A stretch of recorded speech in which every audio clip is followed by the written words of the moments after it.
Chers amis, bonjour. Cette semaine, parachat de Teruma. Dans la parachat de cette semaine, on nous parle des ustensiles du Mishkan, les ustensiles qu'on a fabriqués pour le service de Dieu dans le temple. Parmi ces ustensiles, il y en a un bien connu, l'arche de l'Alliance, le Aaron HaKodesh, cette boîte, ce coffre dans lequel repose le rouleau de Torah, le Sefer Torah, qui a été écrit par Moshe Rabbeinu, ainsi que les premières et les deuxièmes tables de la loi.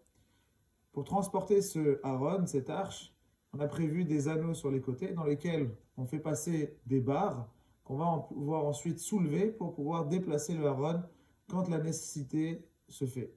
Et voilà que la Torah nous apprend qu'on ne retire pas les barres. Lorsqu'on va déposer le Aaron HaKodesh, l'arche sainte, dans le Saint des Saints, il fallait tout le temps que les barres elles soient sur lui. Jamais, à aucun instant, les barres ne devaient quitter le Aaron HaKodesh. Et la question c'est pourquoi? Si ça sert que pour le transport, alors pourquoi les laisser constamment? Pourquoi ne pas les mettre en place que quand c'est le moment de se déplacer, de transporter? Nos maîtres répondent la réponse suivante. Il ne fallait pas que le Aaron soit différent de ce qu'il comporte. Il fallait qu'il soit à l'image de ce qu'il contient. Il contenait la Torah est parfaite, il ne lui manque rien, il ne faut pas qu'il lui manque quoi que ce soit. Et donc le Aaron, de la même façon, ne doit manquer de rien, il doit être constamment prêt. Il ne doit pas avoir besoin d'une influence d'un objet extérieur, qu'on lui ajoute quelque chose de l'extérieur pour pouvoir le transporter. Il faut qu'il ait tout le temps, qu'il soit tout le temps complet, qu'il ait tout le temps ce qu'il lui faut, sans qu'on ait besoin de lui ajouter quelque chose de l'extérieur. Et voilà, mes chers amis, que nos maîtres nous révèlent un enseignement fabuleux par rapport à notre vie du quotidien. On a parfois besoin, et on a même souvent besoin, qu'on nous ajoute quelque chose de l'extérieur. On n'arrive pas suffisamment à voir combien on peut être bon, combien on peut être entier, combien on peut être équilibré. On a besoin de l'approbation de l'extérieur, d'une approbation autre. Simple exemple, on prépare quelque chose à manger et on attend tout de suite de voir la réaction de notre époux, de notre épouse. Alors, c'est comment? Des enfants, c'est comment? Et on espère qu'il y a un voisin qui goûte aussi et qu'on nous complimente et qu'on nous déverse sur nous des compliments et qu'on nous dise combien c'est fabuleux, on n'a jamais goûté ça de notre vie, c'est extraordinaire, c'est formidable, c'est toi le meilleur, c'est toi la meilleure. On attend cette approbation, on attend ce compliment. Et c'est comme ça dans toutes choses, dans différents travails, dans des tâches, on accomplit quelque chose et on attend en retour une approbation, un compliment, une louange, quelque chose. On attend ça en retour. Mais en réalité, nos maîtres nous apprennent. Il ne faut pas qu'on dépende de quelque chose d'extérieur. Il faut qu'on arrive à se construire soi-même de l'intérieur pour ne pas être dépendant de ça. Quand on est dépendant de ça, c'est mauvais signe. Il faut être capable d'être assez construit, assez riche de l'intérieur pour ne pas dépendre et attendre sans arrêt les approbations. Parce que quand on attend ces approbations-là et qu'on ne les reçoit pas, on développe une frustration. On développe un sentiment de mal-être qui fait que les choses elles se dégradent et qu'on peut en venir à envenimer des situations avec notre conjoint, avec nos enfants, avec la société, avec les autres. Notre maître, il est la Zaken. Dans la Mishnah des Pirkei Avot, au chapitre 1, Mishnah 14, dit Im an anili mili. Si je ne suis pas pour moi, qui le sera? Si moi je ne suis pas pour moi, personne ne le sera à ma place. Je dois être là pour moi. Je dois être capable de m'alimenter tout seul. Évidemment, Dieu a créé un monde dans lequel on a forcément besoin d'interagir avec les autres, on a forcément besoin des autres, etc. On ne nous demande pas de vivre tout seul.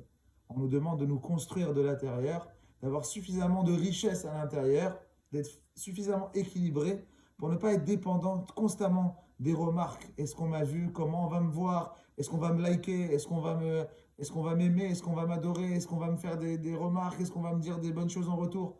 On n'a pas besoin de ça. Quand on est construit de l'intérieur, on n'a pas besoin de ça. Voilà pourquoi il dit, si je ne suis pas pour moi, qui le sera? Voilà cet enseignement déjà de la Mishnah Avot. C'est comme une personne qui est branchée à l'oxygène et qui ne peut respirer sans l'oxygène. Est-ce que c'est une bonne situation? Non, évidemment l'oxygène l'aide, évidemment elle en a besoin. Mais il faut qu'elle puisse respirer par ses propres moyens, par ses propres forces. Quelqu'un qui dépend d'une machine pour pouvoir respirer, c'est pas bon. Et c'est la même chose dans chaque chose. Quelqu'un qui veut se sentir épanoui, mais qui n'est épanoui et qui n'est bien dans ses bottes et qui n'est bien dans sa peau que quand il reçoit une approbation de l'extérieur, que quand il est branché à cette machine, alors il respire mal. Il a besoin de quelque chose pour mieux respirer que ça. Voilà que nos maîtres nous apprennent Ezeu Achir à sa mère Bechelko. Un autre enseignement des Pirkei Avot. Qui est l'homme riche? Celui qui est heureux de sa part. Quand quelqu'un il est heureux de sa part, ça veut dire quoi? Ça veut dire qu'il est heureux de ce qu'il a, il est heureux de ce qu'il possède. Il n'a pas besoin de la vie ou du regard ou de l'approbation de quelqu'un d'autre pour être heureux. Non, il est heureux avec ce qu'il a, avec ce qu'il possède. Ça lui suffit largement. Et si quelqu'un il apprend à développer ça, et de faire en sorte que même si j'ai fait quelque chose, j'ai agi, j'ai fait des efforts, je me suis dépassé, je me suis tué à la tâche, j'ai fait énormément de choses. Et malgré tout, j'ai eu aucun compliment derrière. J'ai eu aucun mot et on sait combien c'est difficile. C'est là où on est quelqu'un de fort. Là, on est une personne forte parce qu'on arrive à s'autosuffire, à s'autosatisfaire. On n'a pas besoin de ça. On fait parce qu'il faut faire. Et nous, on sait pourquoi il faut faire. On fait parce que c'est bien de faire. On fait parce que c'est bon de faire pour notre famille, pour nos amis, pour Akadosh Baruch Hu. C'est bon de faire et on se renforce par cela. Et à ce moment-là, quand on est fort, les gens ils veulent nous ressembler. Ils veulent nous ressembler parce on n'est plus dans cette dépendance. On ne dépend plus de ça. Alors évidemment, c'est obligé, nous sommes obligés de complimenter, nous sommes obligés de féliciter, d'encourager, mais il ne faut pas que ça soit un fardeau. Il ne faut pas que si cet élément il est manquant, alors je ne fais plus rien. Alors je n'avance pas. Alors je prive les autres pour leur montrer que s'il n'y a pas ça en retour, je ne donne rien derrière. Et donc toute la sagesse, mes chers amis, c'est de comprendre et de voir combien nous sommes des personnes riches, combien on doit réussir à avancer, à faire en sorte que cette extériorité, elle ne soit pas pour nous un obstacle. Elle puisse ça nous évite, ça ne nous empêche pas, excusez-moi, de continuer à avancer toujours et encore. Bezrat Hashem, je vous souhaite Shabbat Shalom. On est rentré dans le mois de Hadar. Quand le mois d'Adar rentre, on ajoute la joie, alors que ce mois, Bezrat Hashem de Hadar, il soit un bon mois pour tous, pour vous tous, pour tout l'homme Israël, rempli de joie, de santé et de bonnes choses. Chazak ou Baruch, Shabbat Shalom, au revoir.